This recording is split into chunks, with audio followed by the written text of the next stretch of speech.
You just tuned in to Up for Discussion.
Check. There we go. All right. Sorry about that, folks. Here we are this evening for episode 55 of Up for Discussion. This evening, we will be talking about the things that plague our thoughts, the questions that we give thought to in regards to hunting and in regards to the outdoor industry. There's several things that over the years that have consumed my thoughts. And I'm sure if Latham was honest, he would say the same thing. But one in particular has been in my mind today. And that's part of the reason why I thought this would be an interesting topic to talk about. So, all right. Yeah. What's in your mind? Well, or do you want to release that yet? Not yet. So before we get too far into it, this episode is sponsored by Ultra Products here in Fairfield, Illinois, full service bow shop. We equip guys to go out into the woods and to make sure their equipment is ready to roll. We offer Matthews, Bowtech, Elite, Darton, Bear. Who else do we offer? Precision shooting equipment. PSE, that is correct. And several other of the lower lines for the ladies and the children. We've got Diamond, we've got Mission, we've got Bear makes a lot of yep, bows that are accommodate small basically frame. If you need it, if we don't have it, we can get our hands on it for you. We'll get it. All right. So this evening, we're going to be talking about the things that we ponder. One that has been really going through my mind today is there a point where, I guess my question is there ever a point where it's too much? Like, can you hunt too much? Can you invest too much time? Can you, and I know the answer to that is easily yes, but I guess everyone has to determine what that point is for them. And maybe the better question would be, have you went too deep or went too far? Yeah. I mean, because, and the reason why this came up is, I was driving this morning and I saw a group of turkeys and I was like, man, wish I would have applied for turkeys this year. And in the back of my mind, it was like, is there ever an enough to hunting? Like, do you ever reach a point to where it's like, you need to slow down? I don't know about that. I don't either. But I also think that there's priorities that need to make sure that are taken care of. But for sure there's that. They could go all the way back to one of the early episodes and listen to the one with our wives. Yep. And you'd find out that I've went far beyond, probably as far as over prioritizing or under, depending on which side of the game or fence you're standing on. But I don't think I will ever get tired of hunting. Well, I guess that's not your question, though, or not your ponder. My ponder is just that, is there ever a point to where you have to weigh it and say, I'm probably doing more than what I should? Mm-hmm. Mm-hmm. And I ponder that. I'm not saying that I've reached that point. Yeah. I've reached it several times. Well, you can reach it with one thing. Yeah. But you're talking across the spectrum. Yeah, because like this year I've really I've dove a lot more into nighttime hunting, even though I've not went as much as I want to. I've started to equip myself better in order to be able to. Yeah, because that's with the intention of next year I'm going to really invest some time into, trying to kill some dogs. And I felt myself this morning wanting to have a turkey tag this year. Yeah. And that was part of the reason why that all came about, because I was like, all right, well, I'm doing that and I'm doing this and I'm doing that, and we're going to Africa, and I'm really enjoying elk hunting now. Is there ever a point where you got to rein some things back in? And all that being said, I don't feel like I've reached that point, but I think that's a valid question. I think so. I think it's something,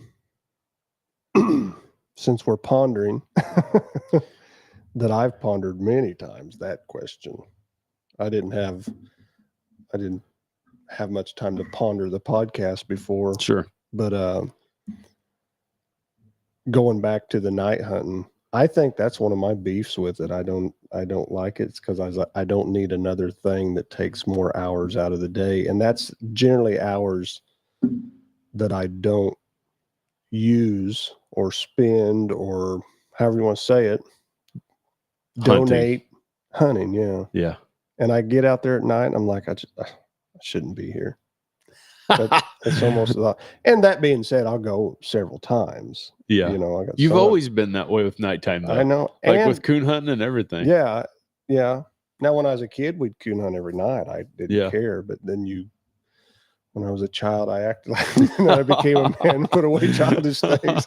So all you night hunters. But, you know, it's just talking about night hunting, whether it's coon hunting or coyote hunting or whatever else you hunt at night. If that was all I did, if I just coyote hunted. Yeah. But is there ever an enough? Just a thought. Yeah. And I would rather get up early and start the day in the daylight. I don't know. I lose interest in that one pretty quick. In the nighttime hunting. Yeah. But some of it is because I'm like, it's too much. You hunt during the day, and even when season is out, as far as deer season, we hunt pretty hard during deer season. Then the night hunting, I'm like, it's just, need to take something off the table. Sure. But like I said, that being said, I'll go 3 or 4 times. Now I'll call in the day. Now this year, the year spun on me and things took off and happened, and I was doing a lot of stuff where I couldn't go. But like last year, I went almost every morning on Thursday and Friday after deer season. I'd call the first 2 or 3 hours of daylight and then come into the shop when we open at 10. I mean, the last 2 years, I've been far poorly equipped compared to what I am now to night hunt, but I did more of it. Yeah. And I've really enjoyed it. For one, I enjoy it because, it's something that you can go out for an hour. It's kind of quiet after the day. Never do it for an hour, though. Yeah. Ask my wife. She's like, every time you guys go coyote hunting at night, it's 3 or 2 in the morning for you. I was like, I know, it goes by quick. It does go by quick. When I go by myself, that's what I do. I'll leave out. I'll just go right around the house, go call a few spots. 2 or 3 spots and come back in. Yeah. Yeah. If I could relegate myself down to that, I'd probably be. Every time we all go together, we're like, till the sun comes up. Yeah, push it. And you think it's almost over, and then you find coyotes. So it gives you a shot in the arm, and you go another 2 hours. Yeah, but that's exactly right. Yeah, you're like, I'm about done with this. And then they all light up, and you call one in. You're like, now we can go for another 2 hours. Yeah. My next question. Is there ever a point that bows will reach their max? Like what would be the max? Well, when you say max, are you just talking speed? I would say max capabilities. And then the other question is, if they could do that, would the state try and litigate it? Or would the state try and regulate it? You mean if they could just keep going farther and faster and all that stuff? Would they eventually be like, we need to scale it back? I mean, if a vertical bow was shooting what a crossbow is, would you have guys that are anti-crossbow that are like, now we're anti-vertical bow? Yeah, because you're shooting as fast as a 9mm or something like that. the first question was you ponder, have they reached the pinnacle? I guess. Is what I you're don't saying. think they've reached the pinnacle. That's my opinion. I think vertical bows could go much faster, but I don't think vertical bows can go much faster than they go right now because of the human element. I also think the technology hasn't. I think there's got to be better technology. Yeah, I'm a little torn on that because when you grab a bow from 1992, 93, 94, when I started bow hunting, and you grab one now, they're vastly different one way, but then they're not vastly different another. Yeah. I mean, they're still bending a limb. The principles all the same. Aluminum and carbon risers with cams or strings, cables, and cams. Some bows were wheelie bows that had wheels, but they're still undoing one on compounds. That is, they're undoing one cable, taking up another. So I guess that would be my question. Is there a better cam design that can be had? Well, there's hundreds and hundreds of different designs. Yeah, but they all are the same. But they're all relatively, it's like when the Bible says, after its own kind. Essentially, a goat's a goat. There's black goats and there's white goats and there's speckled goats and all that stuff. Yeah. But they're all goats, and that's kind of where they're all at. They have. Do you remember mousetrap cars? Do you remember those? Mousetrap cars, yes. It was where spring. Yes, you pulled the spring and it drives the car. Yeah, like it's the same principle in regards to you're starting with a mousetrap, and different designs can create different distances or different speeds. However, the mousetrap is the mousetrap. Yeah. I think we need to change our ideas in regards to the mousetrap. Yeah. There's always something better out there. Well, I think it was Abraham Lincoln. I don't think it's been designed yet. Yeah, that's what I'm saying. That's what I'm saying. It's not come out of the mind of somebody yet or something. It's still trapped in the unseen.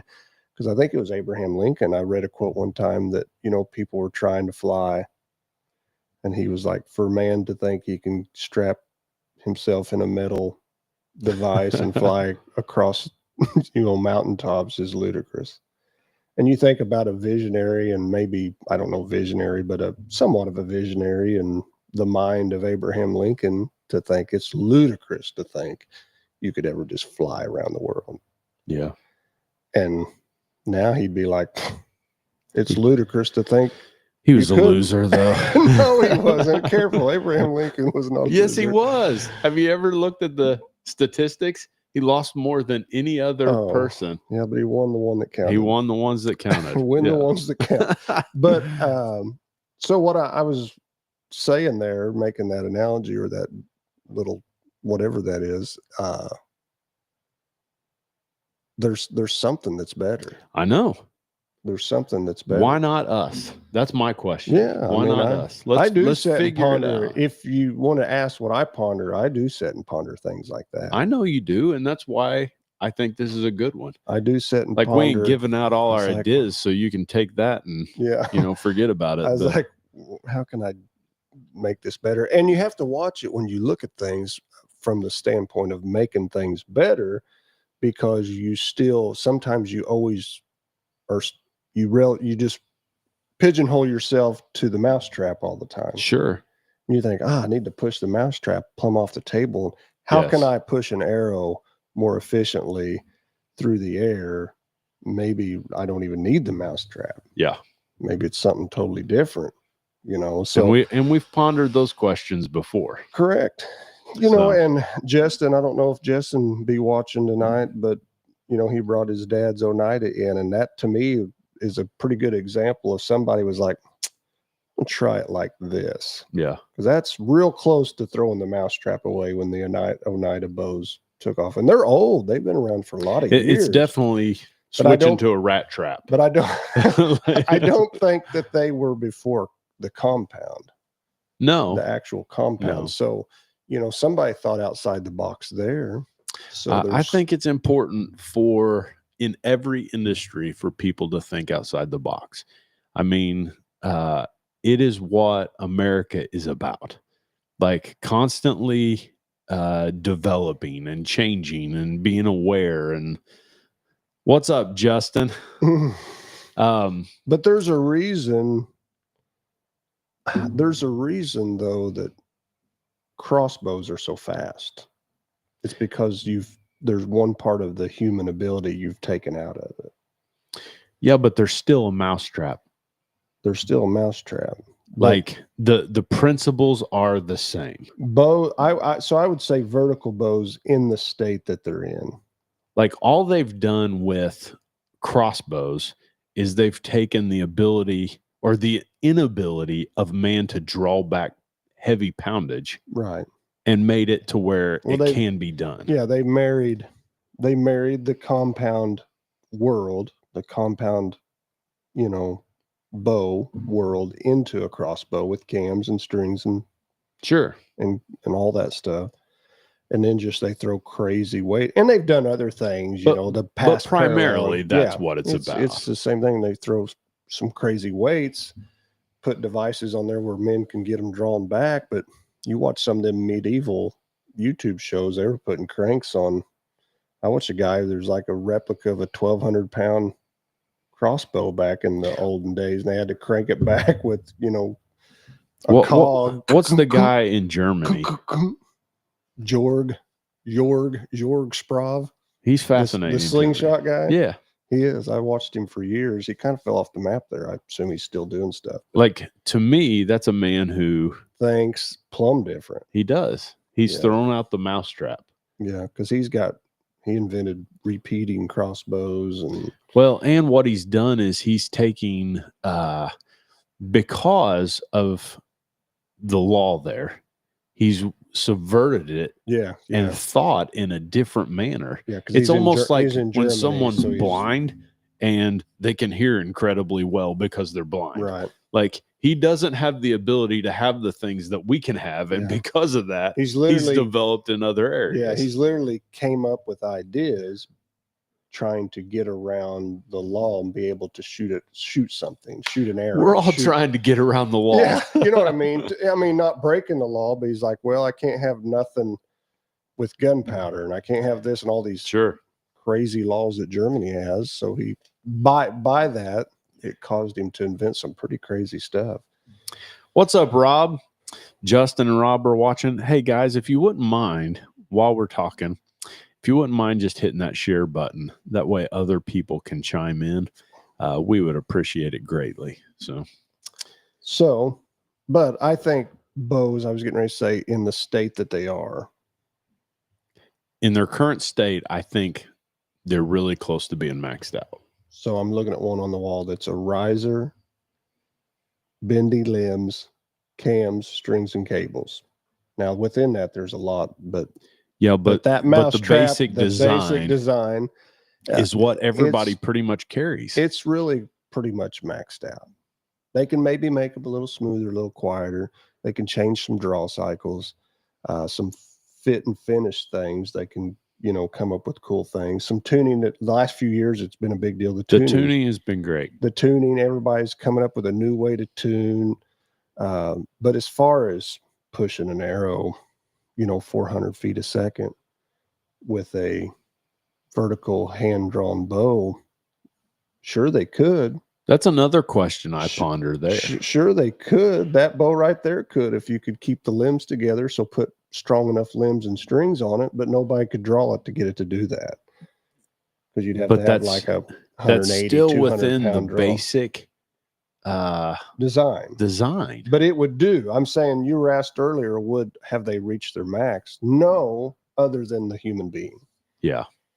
Without changing the whole thing. That's my thing. I'm wanting to see someone come out with something that it's like, that changes the game. Yeah. Or that changes the way we look at archery. I was looking through that magazine out there, a catalog magazine on air guns you got out there, and Arrow Gun has a air powered that launches an arrow almost 600 feet a second. So I mean, that's crazy. Those aren't legal here, though, correct? Right? No, I don't think they're legal. I mean, so You can push an arrow that fast somehow, some way. But can you do it with strings and cams and cables? I don't know. Well, and what's the weak point there? Is the weak point the limb? Is the weak point the strings? Like, I'd say the weakest point on a bow generally would probably be the limbs. I would say so too. You know, because I mean that's 9 times out of 10, if the strings are taken care of, strings take a lot of shots. But if you overbend that limb trying to get some more juice out of it, or that's where you get failure. But I wonder if there's a material out there that could create a better product simply by that. Like I know that with there's several companies that are going to the magnetite or some sort of an alloy, magnesium alloys and Yes. stuff to and get they're- lighter risers. Yeah. And they have different, shock in them than what an aluminum does. They respond different to heat and to cool. But I wonder if there's something better for limbs than carbon. Is the limbs just carbon? I don't know. I don't even know I mean, what limbs are made out of. I think primarily most limbs are layered carbon. Are they? Yeah. I mean, whenever you're getting a D-lam, it's a D-lam within the carbon, you know. So I'm sure they come up with these new materials all the time. Some chemist could formulate something maybe, because there's probably nothing natural. Yeah. Like you can't go out there and laminate a hickory limb up and get it any stronger. I don't think, but ponder that. All right. So another question that I give thought to. Is the archery industry trying to crush mom and pop shops? On purpose? Part of me wonders. Or inadvertently. I think inadvertently, probably, but because everybody's after a bigger sale. Well, there's so many things that make me question that. One of those would be the fact that you can tune everything at home now. Like they're trying to push more and more that direction. Yeah, like to where you don't need a pro shop. The do-it-yourself guy, yeah. Yeah, and to me, that's great for the guy that wants it, but it's almost like the industry is cannibalizing itself, because it's the pro shops and the mom and pop shops that have made the archery industry what it is for years. Yeah, I would say that, because if you go and it's around only within the last 10 or 15 years where it's like Bass Pro and Amazon have become, the major drivers. And part of me wonders if they're not like, well, we don't need you anymore. Right, because they're just such a bigger pool that they're dealing with there. Yeah. Because I wonder, but that's entirely theorizing what their motives are, but there's things that make me question that. It makes you wonder though if it's inadvertent, just because, if that's even a word. Yeah, inadvertent. Yeah. Inadvertently doing it because they're not going to turn down a sale for the most part. But you don't go in very many Bass Pros and see Mathews bows. Yeah, Mathews has been a fighter for the pro shop. Like I genuinely feel like Mathews has been the driver of that. Like, so, but what I was saying though, but would Mathews, if they knew somebody would work on their bows good, would they turn down selling? Like one shop could potentially be like, yeah, we're going to order 500 bows from you because we think we'll sell 500 bows. They'd probably be like, you know what I mean? So inadvertently, because it's just something. Because you want to sell your product and you want it to be in as many places as you can get it. And a lot of people don't realize how so many of the purchases that we make operate. Basically, it's on what they call terms. So you can buy things before season and you don't have to pay for it. And you can bury yourself really quick into debt. And it comes due at a weird time. Right. Like so many of them come due either August 1st or September 1st before you've ever really got into major sales. Yeah. Like that seems like a terrible design for an industry. Yeah, they should pull that in like a week or two before Christmas or something. Yeah. Or first of Or the year. even say November 1st. Yeah. Like let you get through a chunk of your Right. sales before they're like, I'd say December 1st, from what I've seen, would be the best time. yeah. Like get through November. Well, I think they're probably like, we don't want you spending our money either. Yeah. Well, There's a fine line there. That would be on the person though, because it's Yeah. the shop. If you spent the money that you needed to pay your bill with, then eventually you're not going to be there. What questions do you ponder, Lathan? I ponder if the world's round or flat. I do too. No, I don't. I don't ponder that at all. I'm just joking. Everybody that heard that, I have never pondered that. I've listened to people talk about it and had discussions with people about it, but I don't ponder it. I ponder it. Do you ponder? I do. I give thought to it for sure. I don't ponder that. I need to think about what I do ponder. I even talked this morning about it with my daughter. Did you? Yeah, she was asking questions about the sunrise and. Did you lead her astray? No, absolutely not. You told her it was round. I told her I had no clue. I said, and neither do any of the people that are telling you it's round. They don't know for certain. I've never been in space and looked down on it. Yeah. Like, I think it's round. Doesn't the Bible say it's a sphere? it does say it's a sphere, but the people that suggest that it's otherwise aren't calling it. This is a weird conversation to be having, but like, it's like a dish, so it's still a sphere. It's cylinder. still. It would be a cylinder then, wouldn't it? Well, no, because a cylinder goes deep as well. Like it sits like a dish, and it has a dome over it, according to the flat earthers.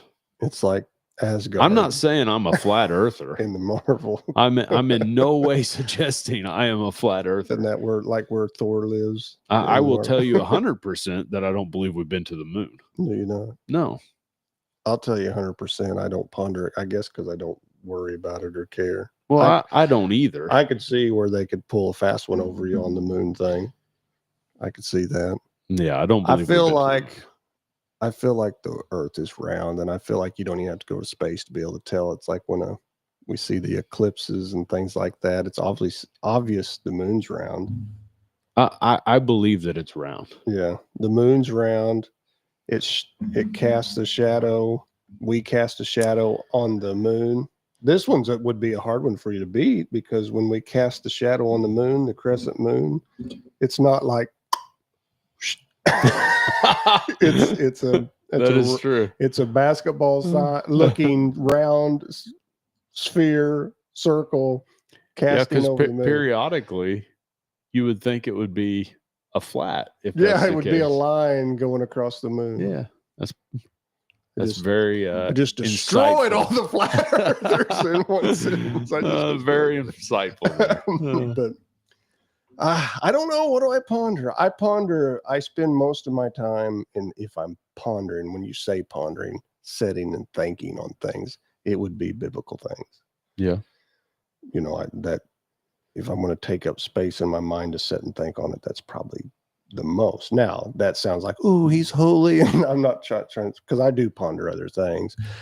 You're one of the most creative people I've been around, though, so I know that you ponder things in the archery industry in regards to design and development. And I ponder camouflage. It surely can be better, and I ponder broadheads. I'm the other side of camouflage.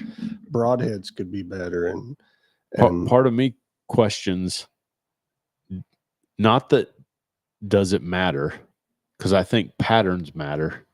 My question is, does color matter? That I don't know.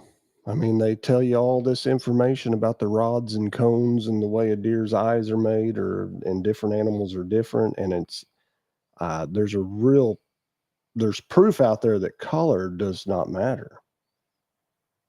Well, I because mean, you can wear blaze orange and a deer will walk right up to you. Sure. So if color mattered, obviously that would be an issue. So I think because they suggest with that the turkey, blue like is, with the turkey, color matters. You couldn't pull that off with the turkey wearing a blaze orange hat and stuff sitting out there. He can see color different than a deer sees it for sure. So I've always said when you Microsoft Bing it, they say that deer can detect 4 distinct colors: red, green, yellow, and blue. They are essentially red-green colorblind, like some humans. Their vision is limited to short blue, middle green wavelength colors. They can distinguish blue from red, but not green from red or orange from red. They can see colors of short wavelength, especially blue, about 20 times better than humans. So blue is not something that you would want to wear. Don't hunt in blue. Stay out the blue. But now, why in the world can they see blue though? I guess the way their eyes are made, but there's nothing in their world that's blue. I guess maybe that would make sense other than the sky. But you don't get a lot of blue things out there in the woods walking around. So, you never see a blue predator in Africa. It's very subject to what the lens of their eye would be. Like, I can tell you that there's lenses that I can put on a camera that will make the bluest sky into a red sky, or the bluest sky even deeper blue. Like, and it's lenses that when you look at it, you'd be like, that won't do anything to a sky. Like, it looks clear, but when you put it on that lens, it changes it.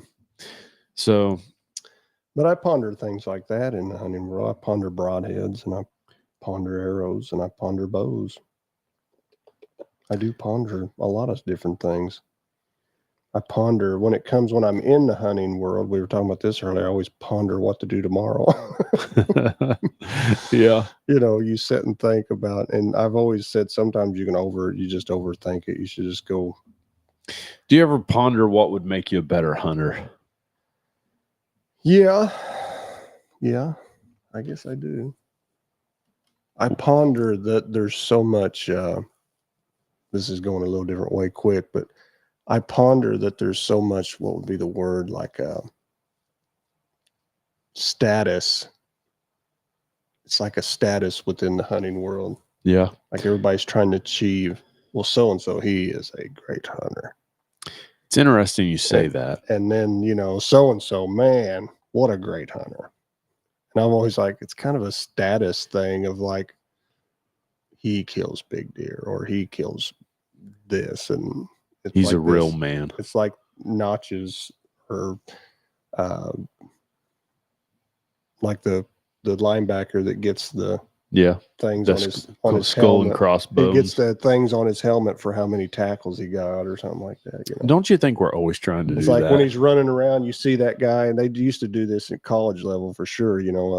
However many tackles they got another sticker. Yeah. And you see guys, or maybe sacks, I don't know, but you'd see guys by the end of a football season, their helmets just covered. And when they walked out on the field, people's like, man, that guy's racking up the tackles. Look at that guy, the status of him. Yeah. And it's kind of the same way in the hunting world. Most of that, more than anything, there's probably a male thing there. I think that's what I was getting at. I think across the board, I think we do that as males. I don't see too many women that are like, check out my minivan. She doesn't have that, right. Yeah. Which I'm sure there's that within they women can be as competitive. well. Maybe it's the competitive nature part of human beings. I don't know. Because I think, I don't know, what makes a guy a good hunter or a girl a good hunter? Jay Wallace says a good set of legs would make him a better hunter. That's yeah, funny, but that's Jay. subject. You may be a better hunter than other people that are more mobile than you. But Clint Harvey, he says, I don't think it should be status. Hunting isn't a fair sport for all that do it. I agree with that. So basically, status should not be determined by that because it's not a fair shake for everybody. that's for sure. My last several years, I mean, I've kind of been on a struggle bus. And more than anything, I just don't have the want to. I can see it all over you. No, just don't want to be out there. No. It's not that at all, I don't think. I still go just almost as much as I've always went. But don't have the location. Yeah. Things changed. I had some ground, and where I'm talking, that was really good, and a lot of it's changed. And it was just 40 acres, but I could just almost guarantee, I was like, I'll get a shot at a good buck there every year. Yeah. And so much has changed on that property. It's just not the same. Now they're there, and you could still kill a good buck there, but it's the chances are fewer and far between. It's obvious I hunt there enough. It's like, it's fewer and far between than it used to be because the ground has changed so much, and brush has been cleared and some draws cut out, and it just changed the flow of that property. And I just, think about 20 years ago. Yeah. I mean, hundreds of acres I could hunt. And the hunting's drastically changed in 20 years. So Andrew Wilkinson says that it's all about the male ego. I'd say there's a big part of it that's that. Yeah. There's a big part of it that's that. And I would probably be lying if I said I was never guilty of it, of getting caught up in it, chasing big deer, and so-and-so's killed 10 booners. He's one of the greatest hunters I ever met. And maybe he is, maybe he's like, I don't know what Clint's exactly referring to, but maybe he's got 300 acres that nobody can set a foot on. Yeah. And he's got it rigged up just right. And he is going to get a shot at a big deer because ground's major, man. It is major. Yeah. He don't have to worry, like I killed 2 does at the end of season this year, still hunting on the snow off the ground. And if you know what still hunting is, that's sneaking, walking. And I've walked right up on them, slipped through the brush, and spotted them before they spotted me, and shot them. And when I shot those things, I was like, that was good hunting right there. Yeah. That was good hunting. They were does, but you felt like you had achieved something. I walked, I wasn't in a stand. I shot one at about 6 yards, and I shot the other one at about 22. And I was like, that was good. Whether it made me good, I'm not saying that, but it was just good hunting in general. I enjoyed it about as much as any hunt I've been on the last 2 or 3 years. Jay Wallace says second place is first loser. Yeah. So. The first should be last though, Jay. And going biblical. And the last shall be first. But I always said 2's more than 1. You got 2 in your hand. Well, we've already established that Lincoln was a loser. So. You said that. He was, man. Yeah. He lost to Stephen Douglas several times. I didn't realize that because I don't know who Stephen Douglas is. I'm not up on my history enough. Yeah, the Lincoln Douglas debates. So, yep. Lincoln pretty much lost every race that he ever ran before he won it. So he ran for the Illinois Senate and lost. He ran for the U.S. Congress, I believe, and lost before he ever won those. Like, I think for the Illinois Senate, he lost it like 3 times before he ever won it. And then finally, he ran for president and won presidency. Yeah. He won the one that mattered, like you said. But I guess if you were going statistically, he was a loser. He lost more but he was a winner. And he won the Civil War. I think that's right, man. He won big. Yeah. If you're gonna win bigly. Bigly, very, very bigly, very Uh, bigly. huge. Well, I don't know. I'm trying to think as we're talking. It's hard to talk and then think about all the things you ponder and think about. But I do ponder ground. Yeah. I do. You know, if you ever wished, I sometimes wish that there was some places I could hunt that maybe I used to hunt, or you know, I think that's why I so love. I mean, more than just that, but elk hunting is just so amazing. Yeah, because You it's just wide open. go and you can walk for 12 or 15 miles and you ain't got somebody breathing down your neck Yeah. that you're on them or something like that. Because when I first started, I could hunt anywhere, pretty much, you know, just could hunt anywhere, and it was wonderful. And can't do that now. It's just a vast difference to what it was, and people get so bent out of shape. And I understand if you've leased or bought your own ground and you've spent money on making it everything you wanted it to be. I understand. I get it. I Sure. get it. Saying no, you know, I bought that for me and my boy, or me and my uncle, or whatever I did, and we hunt it, and me and dad, and whatever. You know, Sure. I get it. I can't say that I wouldn't do it if I vested, you know, Yeah. lots of dollars in a place or something like that. But not too many years ago, 20, there was just a select few places that I couldn't hunt. And if you could just ask about anybody and you could hunt it. So it's just different. It's just different. And elk hunting, when you go out public land elk hunting, you realize you pull up that OnX map or whatever you're looking at, you're like, well, the next road's 12 miles and I can go 12 miles and nobody's going to say anything, because it's all, and the whole attitude, we've talked about this before, but the whole attitude changes Yeah, it of does. people, because they don't have, and I don't want to take the power from the people, but when you're on that No, public, we're all about giving power back to the people. I sometimes think Colorado's too, because there's a lot of public ground in Colorado. Oh yeah. And it's like it's too public, you know. Why? How come more people don't own some of that stuff? But that being said, I mean, it does make for just reckless abandon, I guess, because I love the reckless abandon part of hunting. I love to be able to. I don't like being confined to one fence row. Yeah. You know. So anyway, here's one for you. That's some of my ponder. Does dirt matter? And when I say that, Clint would probably love this conversation. I am fascinated with the fact that if you're in New Haven, Illinois, there are deer everywhere down there. Dogtown, like, I mean, deer, hundreds of deer up along the river. Other side of the river, virtually barren. Yeah, they're there, but they're probably not as many, and they're like almost a different species. There's not even close to as many deer. It's nuts. Yeah. Like, literally, you cross the river, you got to be like, all right. Into Indiana. Well, I mean, before you get into Indiana, you got to be like, all right, watch the road. Make sure that they're not coming up into the road here. And then you cross over into Indiana and you're like, no worries. Yeah. You know, I built a lot of buildings up and down that river on both sides. I worked for a company, and like their heart is Grayville.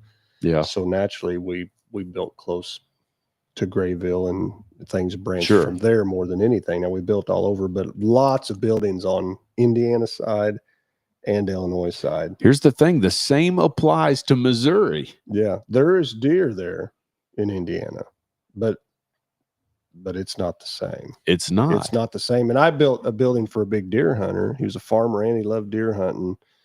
And he's like, you know, you get talking to him after you're there for a few days. And he's like, where are you living? I was like, well, just, 45 minutes, an hour across the river. He's like, oh, man. He's like, it's crazy that our deer are not like your deer and that we don't have as many of them. But this I know, soon as I answer your question this way, I think dirt matters big time. I do too. Because when you cross into Indiana, It's sandy soil. I built pole barns, and I can tell you I've put augers in the ground all up and down Indiana's side. And for whatever reason, their side of the river is sandy loamy. Yes. I mean, you go in just a little bit and it's just like beach sand, a lot of it. Yeah. And our side, not Our that way. side's dirt, clay, Yeah. and whatever that topsoil is that we all Sure. want so bad in our garden. Legumish. Whatever it is. Got all that organic. I've I got guess. to think that dirt matters. I And think that's it's the true. reason why. Do they have woods? They've got woods. Like They've got crops too. they've got crops.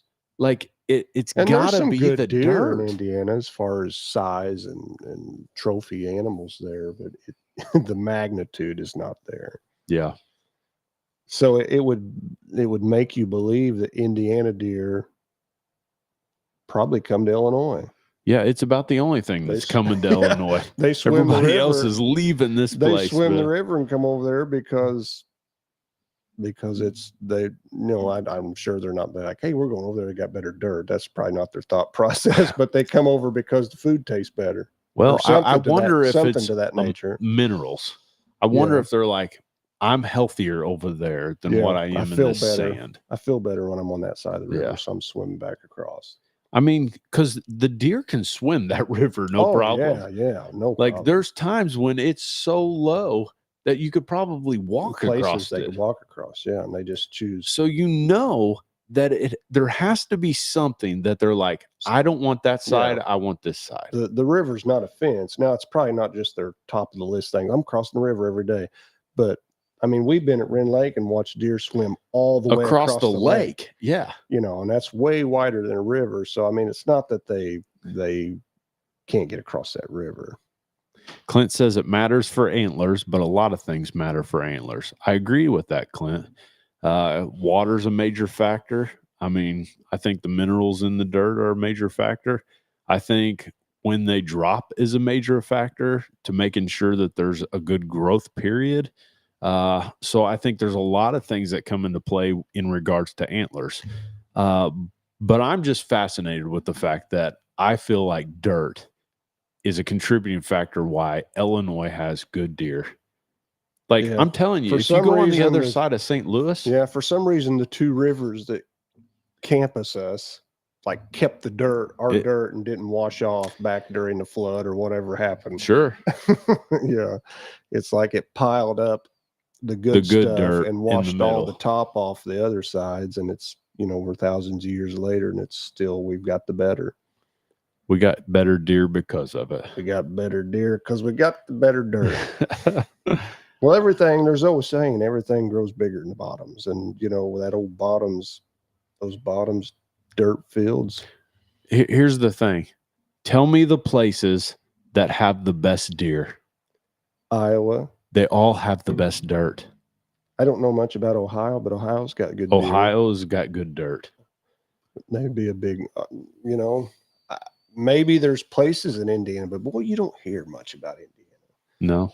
If it is, it's a sleeper. I'm sure there's pockets somewhere in Indiana that's got good dirt. I agree with what Clint is saying there. If our age structure wasn't going downhill, we would have giants. I agree with that 100%. Our age structure is terrible here in Illinois.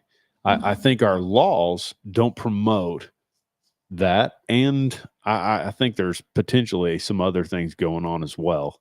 But all that being said, all the best places where the deer are the biggest have good dirt. Yeah. Kansas, good dirt. I've read some old articles where Pennsylvania had huge deer back in the day. That's not great dirt, is it? I don't know. That's messing with my theory. Yeah, no, that's why I threw it out there, is to mess with your theory. You can ponder and maybe do some research. But Pennsylvania has grew some big deer. I've seen pictures and I read some articles like back in the day when deer hunting was really grabbing it, when it started turning into more than just I got to kill something to eat. Sure. So you're way back in the Pope and Young early days and stuff like that. that Pennsylvania had some huge deer, but Pennsylvania also has like per square mile more hunters than like almost in New York and Pennsylvania, I think more than any other state per mile. There's hunters, and I don't think for years and years and years there wasn't much restriction on, what you could kill and how many of them. So that number, it would lend to what Clint's saying, that number of big deer, big mature animals dwindled because they're just not making it there because there's so many hunters and there wasn't no restriction. I think now they have like a 4-point per side. Yeah. So their deer may be, Pennsylvania may be pumping out some bigger deer here in the last several years because of those rules. But I mean, there are things that will inevitably help deer. Laws are going to inevitably help or hurt deer, like depending upon what, they are. Clint's messing with your theory too there. Texas has huge deer, but Oh, Clint, come on now. Tiny bodies, but they do have sandy soil. They do have sandy ground, mesquite brush. See, I think that there's ways to promote good antler growth. Is that because of the dirt, you think, or just the climate that they're in, that they're not as big a bodied animals? I think part of it is the area. But what I'm saying, there's not tons of crops like we've got. But also what I'm saying is, we've always said, well, our deer are so much huger body, these big burly, but we have decent winters, not, but then you go to Canada again, and a 300-pound buck in Canada is common. Sure. And it's like the further north, they put more girth on their body to make it through those winters, fat and all that stuff. And naturally, things in a more desert climate, they always run leaner. And here's what I've found. So they may adapt to that and not have as huge a body, but there are a lot of big antlered deer in Texas. Here's what I've found based on the places I've hunted. The further you go south, the smaller the coons are. The further you go north, the bigger the coons are. Yeah. I think the same applies to animals, all animals. But it kind of messes with your dirt thing a little bit. It doesn't in regards to the dirt health plays of the a herd. role. Obviously, dirt minerals and stuff plays a role in that. But no, my argument with the dirt is that I think it determines where herds like to be. Like there's a point to where you're going to expand outside of that, because I think God has set it up and established that. Like there's 7 billion people on the planet. mm-hmm. We've got to find a place to go. We've got to spread out a little bit. The same happens to the deer herd. The deer herd is naturally going to move outside of its natural borders whenever it expands. However, I think there's places that they like better. So if we go to northern Saskatchewan, Clint, if you'll buy the tickets, I'll go with you. And we can get the Canadians to let us trank. We want to be thoughtful. We don't want to trank an old buck, but we trank a good 2-year-old buck that we know has good genetics. Pack him up, fly him to South Texas, and turn him out. Does he turn into a 300-pound beast, or does he? No, he shrinks. Does he morph into that leaner, trimmer? I think we carry a different genetic line than what they do. That's my opinion. Well, I'd say, obviously, it's like my elk in there. Remember, you weren't there. Me and Josh talking to that guy when I showed him a picture of my elk. Yeah. My elk's got that one tine that turns that one eye guard. Yes. And he said, hey, that's cool. They called it something. You got a devil horn or something like that. They call it, the locals call that there. Because it's a genetic line. He's like, that genetic is around here. There's a lot of guys love to kill those bulls. It's got that one brow tine that because elk's eye guards all generally naturally sweep up. And one of mine goes up and then dips down. It's like it's almost trying to be flipped over backwards. And so that's a genetic that's in that area. He told me that. He's like, I grew up here. It's around here. But so that genetic, that northern chocolate horn, big, bodied bucks, you know, if you took him to South Texas, I got a feeling he might look different than the rest of them. Oh, he's gonna look different. That's But- my opinion. But would he morph into them at 5 or 6 years old? I don't think so. It's curious. That's a ponder. So Clint said that there's a biological rule that each species has bigger bodies the closer to the poles of the planet. That affects things too. And I 100% agree with that. I think the further north you get, the bigger Right, critters get. because moose in Alaska are not, you know, Colorado moose. Yeah. They're just bigger. And a Colorado moose is way bigger than a Texas moose. For sure. Uh, We could be wrong. Maybe there's some moose in Texas, but I'm not for sure on that one. I don't. Way bigger. Colorado moose, way bigger than a Texas moose. 'Cause That's I right. don't know if there is any there, uh, but I mean, within, what do they call that? Like subspecies, I guess. yeah. Because essentially, the Kodiak brown bear would have to be a form of a grizzly. Is he not? Well, they're all subspecies to what is called the brown bear. Yeah. Correct? Yeah. Like, So, you know, we got grizzly bears that are big. And then it's a whole nother deal when you get up in northern Alaska. The and on Kodiak.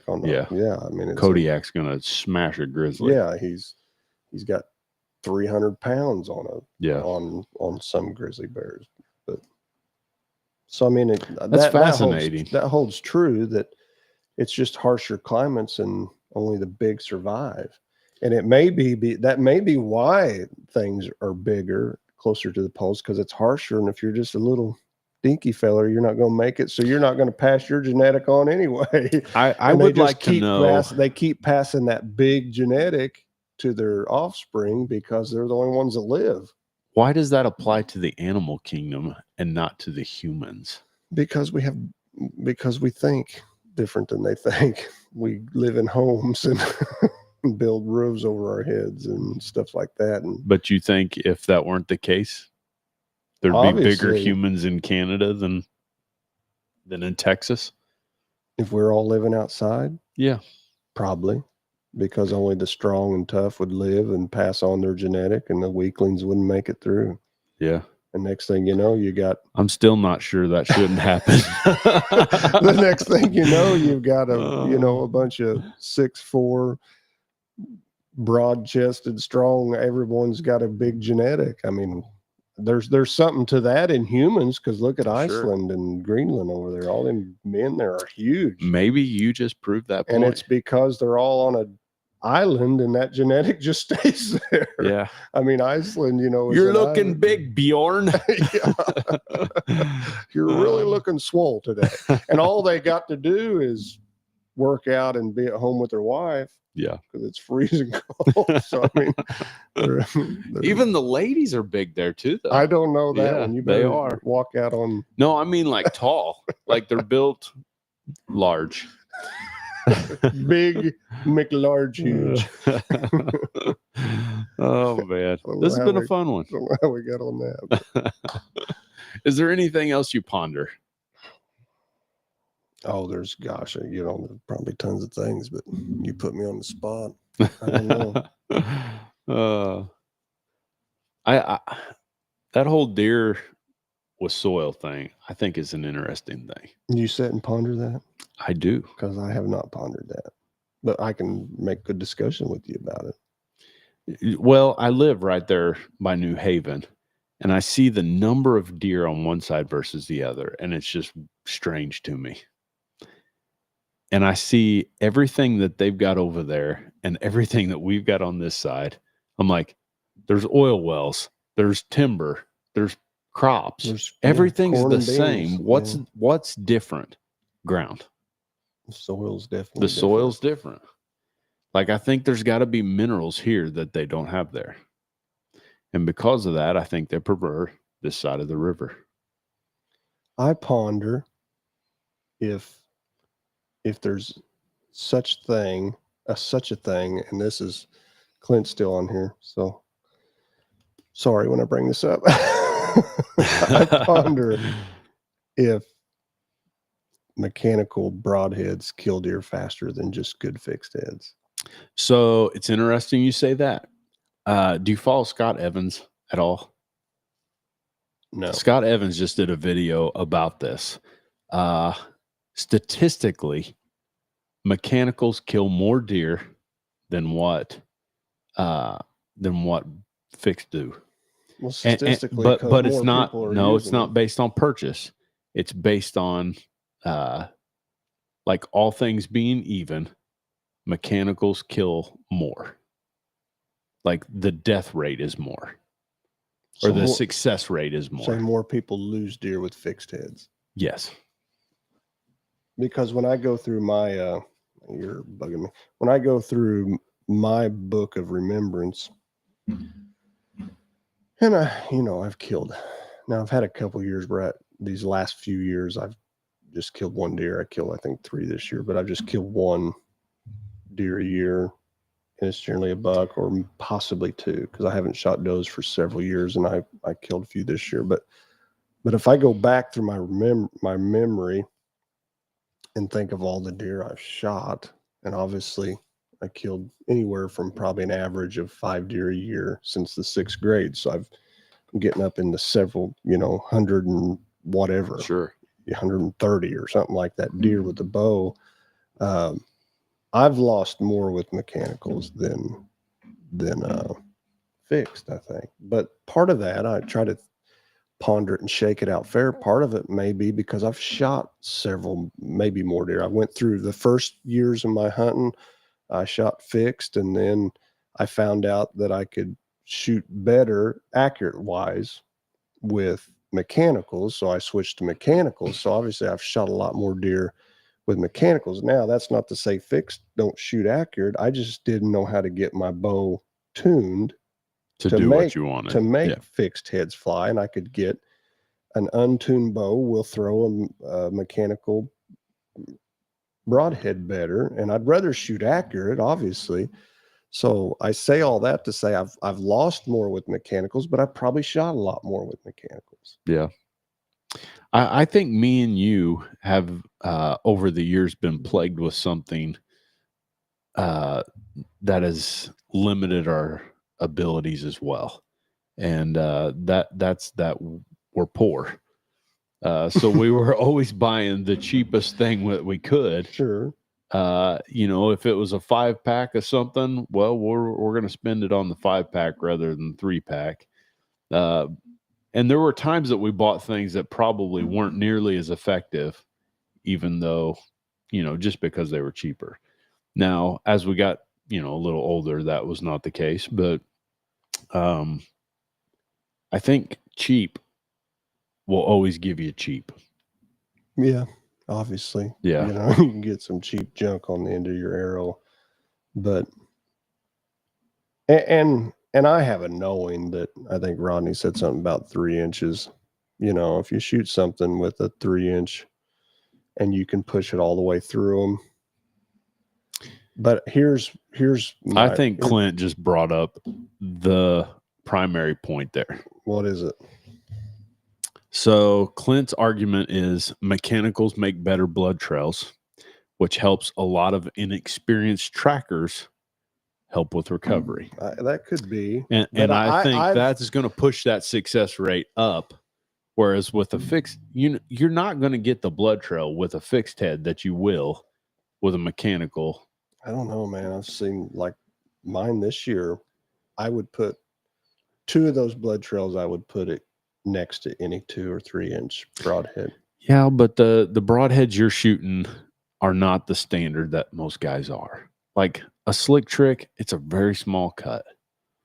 Like some of those are really small. There's a 3-blade Muzzy traditional. Was it? What was the one you shot last year? That blade was awesome. Oh, I shot a Magnus last year. Yeah.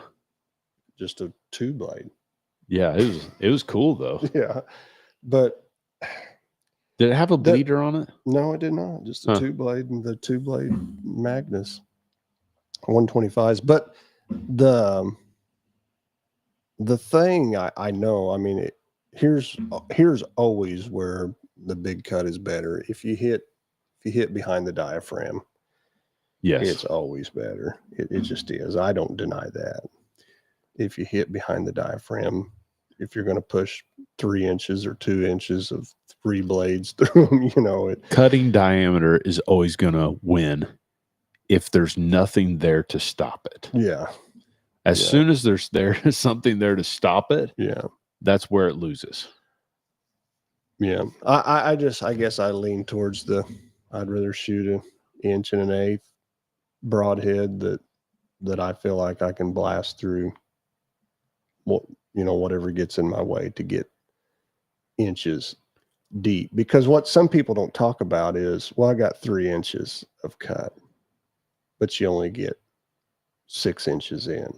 Penetration. And 6 inches is plenty on a perfectly broadside deer.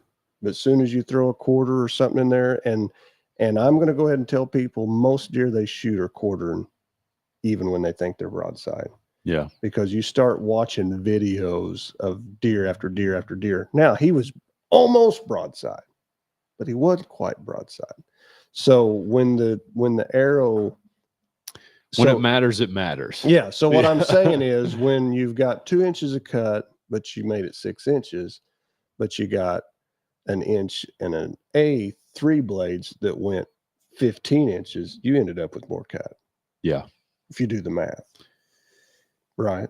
Oh, yeah. You ended up with more cut, and nobody talks about that, So perfectly broadside, you keep it back away from the shoulder, front of the liver, 3 inches of cut. Or 2 or whatever, because 3 would be extreme. Most mechanicals are looking at 1 3/4 to 2 1/4. That's kind of the middle of the road, which is I like to get like a big 3.5 and shove it right into the shoulder blade. Yeah. Well, you're being facetious, but if it doesn't go as deep and the other one absolutely went twice as that far, is correct. It got more cut. Yeah. It got more cut. And I don't like the thoughts of being jammed up and taking a hard quarter and away shot and being like, man, that thing just didn't go home. It didn't go home. But if I would have had that Magnus, or if I would have had a good cut on contact 3 blade or something like that it would have drove all the way through to the fletching, or all the way through in the ground. I shot a deer with that Magnus at a pretty good range. Yeah. And shot all the way through him. I shot that first doe when I was with you at 62 or 3. And my arrow was 12 yards behind her, skipped. And the only reason I found it, because I found the blood skip where the arrow skipped on the snow, on the blood, and then went under the snow. And I kicked once. I was like, there it is. It was 12 yards behind her, went zapping right through her. She went 20 yards and fell over, 30 maybe yards. So my experience is, I'd rather drive it deep is cut it wide. Let me ask you this. Do you think, and I personally have an opinion on this, but do you think fixed blades hold up better in regards to if they were to catch a limb or something like that? You mean deflect more? I think they don't deflect as much. Fixed heads don't. Yeah. Oh, that's what I would say. Obviously, I think your chances of getting through. If you catch a 2-inch blade on a tree limb and it opens, yeah, that thing's tumbling in the air. It's going to do some crazy stuff before you contact the deer. Where a fixed blade is liable to clip that limb right off and might have some deflection, but you still might hit that deer. Still might get there. It's got a better chance for sure. For sure, it's got a better chance. It's not going to deflect as far. But it could still deflect and totally miss. Yeah. Arrows do some crazy stuff if they hit the right kind of tree limb or something. But I think ultimately the fixed blade's where it's at. It's just, I think they're better.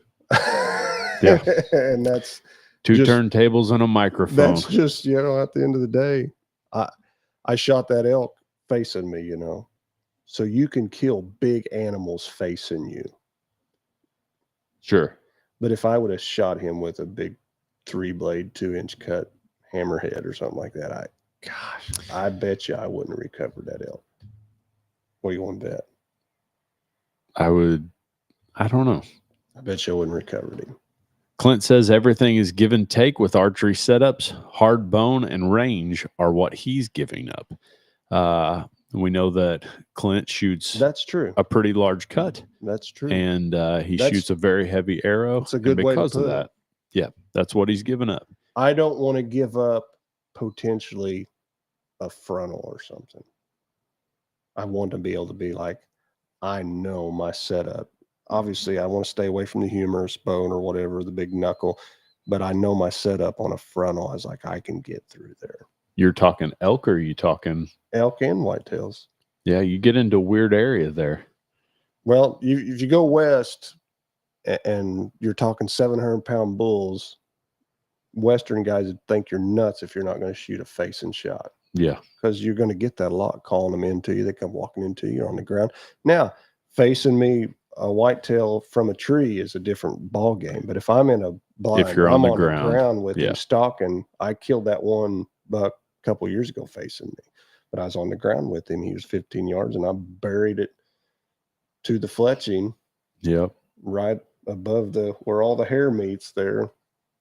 Went 100 yards and nose dived into the corn. So I'm going to take it, but that all that hide piles up right there. The hairs all facing different directions. So a big cut mechanical could fail you right there. Are you willing to take the anus shot? Not with a big cut mechanical, probably, but with a good. If he went straight away, on the ground, if he went straight away and I was on the ground, the setup I've been shooting, I think I could drive it all the way to his brisket almost. But I got to make a good shot. Does now, it? That being said, I don't know if I do it or not for sure, but it gets them in some weird hairy areas. not so much hair there. There's not a whole lot of hair there to deal with. I just mean in regards to what people dictate is all right and not. Yeah. And there's guys that would just all but crucify you for that. Oh yeah, you go to there's a reason they call it the Texas heart shot, because you go to Texas, they're like, man, pick that tail up, homie. I got something to hold on. Let me give it to you. Yeah. So I don't know. I've always said, who gets to write that book? The book of ethics. Yeah. Because if you're starving, ethics, it goes out the door. Well, do whatever you can do to kill one so you can eat tomorrow. Yes.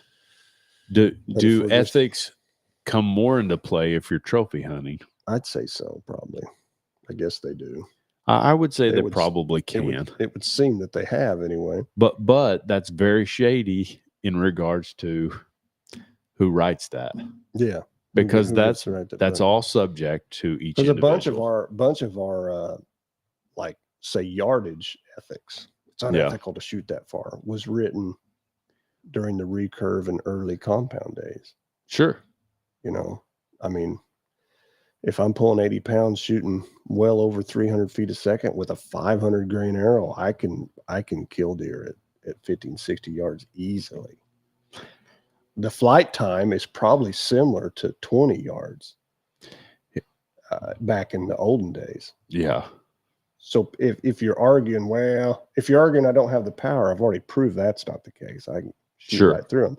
If you're arguing flight time, well, if we could do the math on 155 foot per second arrow and a 315, my flight time's probably the same. So if you're arguing flight time, it's like, well, then I can shoot them at 60 or whatever. I don't know where that actually falls, but I bet it's close to the same, like 20 at 150. Somebody could do the math, and the flight time of a 300 and some grain arrow or 300 and some foot per second arrow at 50.